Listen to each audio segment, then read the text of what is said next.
তোমার মহান বড় বৌমাকে নিয়ে কারোর কোনো প্রবলেম থাকতে পারে নাকি মা? সে তো এপিটম অফ জাস্টিস।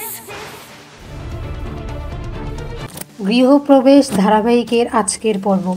ধারাবাহিকের শুরুতেই আমাদের আকাশ এবং তার মাকে দেখানো হয়। আকাশের মা আকাশকে বলেছে আমাদের এইগুলো সরিয়ে ফেলতে হবে, কোনো ক্রমে মোহনার কাছে এগুলো রাখা যাবে না, না হলে সে ক্ষতি করতে পারে নিজের। মোহনা আবার কেন এরকম পাগলামো করছে এটা নিয়ে আকাশ এবং তার মা খুবই চিন্তিত ছিল, কারণ আদি মোহনার জীবনে আসার আগে আরও একটা পেশেন্টকে নিয়ে মোহনা এরকম পাগলামো করেছিল। এরপর আমাদের একটা সিন দেখানো হয় যেখানে আকাশ ডক্টরকে জিজ্ঞেস করেছিল মোহনা এরকম কেন হচ্ছে। তখন ডক্টর বলে ছোটোবেলায় তার বাবাকে হারিয়েছে, তারপর একা একা বড় হয়েছে, এটা মানসিকভাবে তাকে দুর্বল করেছে। কেউ ওর জীবন থেকে চলে গেলে ও মনে করে পৃথিবীর সব কিছু তার থেকে হারিয়ে যাচ্ছে, তাই তার এরকম হচ্ছে। এরপর আকাশ এবং তার মাকে আবার দেখানো হয়। আকাশের মা বলে ও তো ট্রিটমেন্ট করে সুস্থ হয়ে গিয়েছিল, তাহলে কেন এরকম হলো আবার? আকাশ বলে আমি অত কিছু জানি না, কিন্তু এটুকু জানি যে রায় পরিবারের জন্যই মোহনার এই অবস্থা। আমি মোহনাকে কথা দিয়েছি আমি আদৃতকে তার কাছে এনে দেব, তো দেবই। পরবর্তী সিনে আমাদের রায়বাড়িতে শুভ এবং আদিকে দেখানো হয় তারা সোফায় ঘুমিয়ে পড়েছিল। শুভ ঘুম ভেঙে বুঝতে পারে তারা সোফায় ঘুমিয়ে রয়েছে। এরপর সে আদিকে ডাকতে থাকে। আদিকে ডাকতে ডাকতে আদি হঠাৎ পড়ে যায় এবং লক্ষ্য করে তার ভাই ও বোনেরা সেখানে রয়েছে। এরপর বাড়ির সকলে মিলে আদি এবং শুভকে নিয়ে দুষ্টুমি করতে থাকে।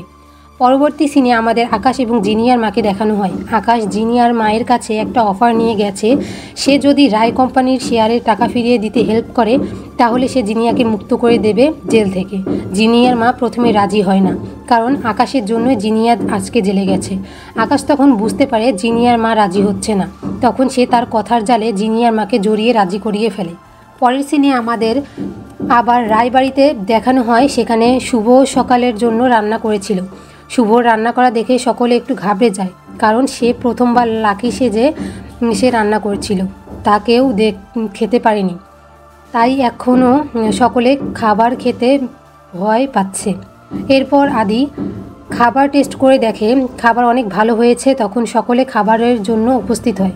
এরপর সেখানে পূরবী এবং ডোনা চলে আসে। শুভ তাদের খাবার খেতে বসিয়ে দেয়। খাবার টেবিলে সকালের শুভর প্রশংসা করছে, যা দেখে ডোনার একটুও ভালো লাগে না, তাই সে রাগ করে খাবার ছেড়ে উঠে যেতে চায়। তখন শুভ তাকে থামিয়ে দেয় এবং খেতে বলে, কিন্তু ডোনা শুভর সাথে খারাপ ব্যবহার করতে থাকে।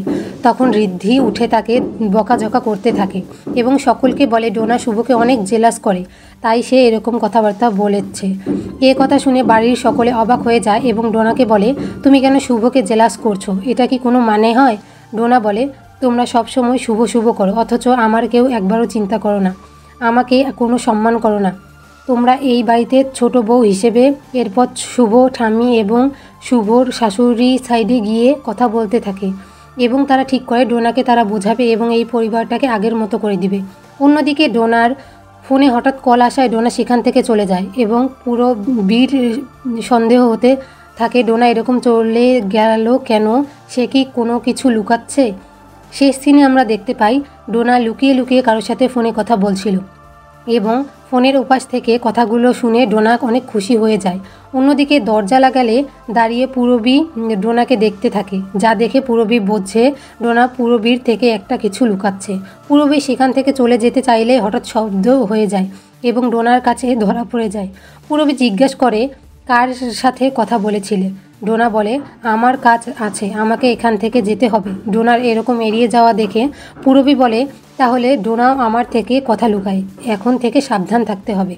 আগামী পর্বে আমরা দেখতে পাবো ডোনার মন ঠিক করার জন্য বাড়ির সকলে প্ল্যান করে